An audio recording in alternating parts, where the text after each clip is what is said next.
दिल्ली की सड़कें, जहां अंदाजन 10 लाख आवारा कुत्ते रहते हैं, एक गर्मागर्म नेशनल डिबेट का सेंटर बन गई। ये इश्यू कई अलार्मिंग रिपोर्ट्स के बाद बहुत बढ़ गया, जिसमें पूटकला में एक डॉग अटैक के बाद 6 साल के बच्चे छवि शर्मा की दुखद मौत भी शामिल थी। पब्लिक का डर बहुत बढ़ गया था। स्टैटिस्टिक्स एक गंभीर तस्वीर दिखाती है। अकेले 2024 में 25,000 से ज्यादा डॉग बाइट केसेस रिपोर्ट हुए और जनवरी 2025 में 3,000 से ज्यादा। दुखद घटनाओं और बढ़ती पब्लिक एंजाइटी की इस लहर ने जुडिशियरी को इंटरवीन करने के लिए प्रॉम्प्ट किया, एक ऐसी प्रॉब्लम का सलूशन ढूंढने के लिए जो कंट्रोल से बाहर होती दिख रही थी, जिसमें ह्यूमन सेफ्टी सीधे जानवरों के वेलफेयर के खिलाफ थी। इस बढ़ती क्राइसिस के जवाब में सुप्रीम कोर्ट ने 12 अगस्त 2024 को एक बड़ा ऑर्डर जारी किया। डायरेक्टिव अनएम्बिग्यूअस और सीवियर था। इसमें मैंडेट किया कि कैपिटल टेरिटरी के अंदर के सभी आवारा कुत्तों को 8 हफ्ते के स्ट्रिक्ट टाइम फ्रेम के अंदर शेल्टर्स में राउंड अप करके परमानेंटली कन्फाइन किया जाए। यह डिसीजन सिटीजन्स के लिए एक डायरेक्ट मेजर के रूप में देखा गया, खासकर बच्चों को फ्री रोमिंग डॉग्स से होने वाले थ्रेट से प्रोटेक्ट करने के लिए। इस ऑर्डर ने शहर के एनिमल लवर्स और वेलफेयर ऑर्गेनाइजेशंस में शॉकवेव्स भेज दी। केयर गिवर्स की रिएक्शन तुरंत और बहुत गहरी निराशा वाली थी।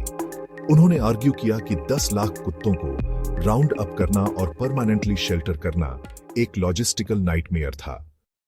इंटेंस रिव्यू और दोनों साइड्स से पैशनेट आर्गुमेंट्स सुनने के बाद सुप्रीम कोर्ट की 3 जजों की एक स्पेशल बेंच ने 22 अगस्त 2025 को एक मॉडिफाइड वर्डिक्ट दिया। इस नई रूलिंग ने अपने पिछले हार्डलाइन स्टांस से एक सिग्निफिकेंट डिपार्चर मार्क किया। कोर्ट ने अपने उस पहले के ऑर्डर पर स्टे लगा दिया था, जिसमें सभी आवारा कुत्तों को परमानेंटली कैप्चर और कन्फाइन करने का मैंडेट था। यह रिवर्सल एनिमल वेलफेयर एडवोकेट्स के लिए एक बड़ी जीत के रूप में सराहा गया। कोर्ट ने एक्नॉलेज किया कि इनिशियल डायरेक्टिव शायद बहुत सीवियर था और आवारा जानवरों की पॉपुलेशन को मैनेज करने के लिए एस्टैब्लिश्ड साइंटिफिक प्रोटोकॉल्स के साथ अलाइन नहीं था। यह बदलाव एक ज्यादा नुआंस्ड और कंपैशनेट अप्रोच का संकेत देता है। रिवाइज्ड जजमेंट का कॉर्नरस्टोन एनिमल बर्थ कंट्रोल या एबीसी रूल्स के साथ इसका अलाइनमेंट है। कोर्ट ने कहा कि आवारा कुत्तों को एक सिस्टमैटिक और ह्यूमन प्रोसेस के थ्रू मैनेज किया जाना चाहिए। नए डायरेक्टिव के अनुसार आवारा कुत्तों को उनकी लोकेलिटीज से उठाया जाना है, लेकिन परमानेंट इनकार्सिरेशन के लिए नहीं। उन्हें स्टेरिलाइजेशन से गुजरना होगा, एंटी रेबीज वैक्सीनेशन मिलेगा और उन्हें डीवर्म किया जाएगा। इस ट्रीटमेंट और एक छोटे रिकवरी पीरियड के बाद कुत्तों को उसी टेरिटरी में वापस छोड़ा जाएगा जहां से उन्हें कैप्चर किया गया था। स्टेरिलाइज्ड कुत्ते एक स्टेबल लोकल पॉपुलेशन बनाते हैं। वे रेबीज फ्री पॉपुलेशन बनाए रखने में मदद करते हैं और कम अग्रेसिव लोकल कैनाइन पॉपुलेशन को बनाए रखते हैं। हालांकि कोर्ट ने पब्लिक सेफ्टी के लिए एक क्लियर एक्सेप्शन बनाया। कैच न्यूटर वैक्सीनेट रिलीज की पॉलिसी सभी कुत्तों पर इंडिस्क्रिमिनेटली लागू नहीं होती। यदि कोई कुत्ता रेबीज से इन्फेक्टेड पाया जाता है या जो इर्रेप्रेसिबली अग्रेसिव या वायलेंट बिहेवियर दिखाता है, उसे सड़कों पर वापस नहीं लौटाया जाएगा। इन स्पेसिफिक जानवरों को शेल्टर्स में अलग रखा जाना है या डेसिग्नेटेड फैसिलिटीज में, जहां उनकी मॉनिटरिंग की जा सके। यह क्लॉज एक क्रूशियल सेफगार्ड के रूप में कार्य करता है, जो डेंजरस कुत्तों के बारे में पब्लिक की चिंताओं को सीधे एड्रेस करता है, जबकि पूरी आवारा पॉपुलेशन को बड़े पैमाने पर पकड़ने से बचा जाता है, जिनमें से ज्यादातर कोई खतरा पैदा नहीं करते। इसके अलावा सुप्रीम कोर्ट ने आवारा कुत्तों को खिलाने के कंटेंशियस इश्यू को एड्रेस किया। पब्लिक प्लेसेस में आवारा कुत्तों को खिलाने की अब परमिशन नहीं है, सड़कों पर खिलाने की अनुमति नहीं है और अन्य नॉन डेसिग्नेटेड एरियाज में भी नहीं। म्यूनिसिपल अथॉरिटीज को पूरे शहर के हर वार्ड में डेडिकेटेड फीडिंग स्पेसेस बनाने का ऑर्डर दिया गया है। यह मेजर कंपैशन और पब्लिक क्लीनलीनेस के बीच बैलेंस करता है, जिससे कम्युनिटी केयर को स्ट्रक्चर किया जा सके। सुप्रीम कोर्ट के रिवाइज्ड ऑर्डर का देश भर के एनिमल राइट्स ऑर्गेनाइजेशंस और एक्टिविस्ट्स के बीच व्यापक सेलिब्रेशन और रिलीफ के साथ स्वागत किया गया।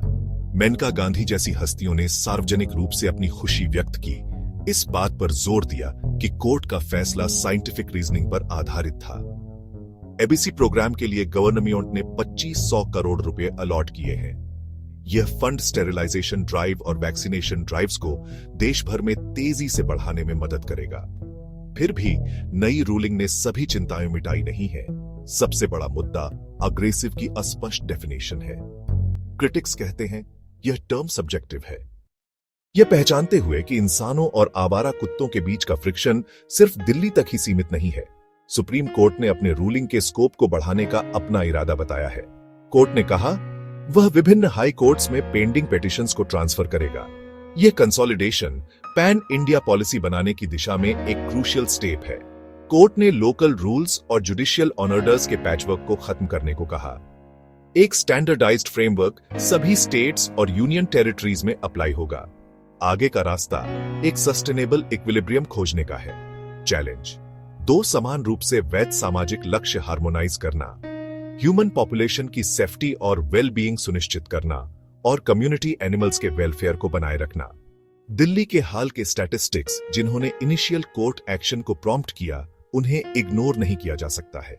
पब्लिक का डर वास्तविक है और इसे प्रभावी सेफ्टी मेजर्स के थ्रू एड्रेस किया जाना चाहिए।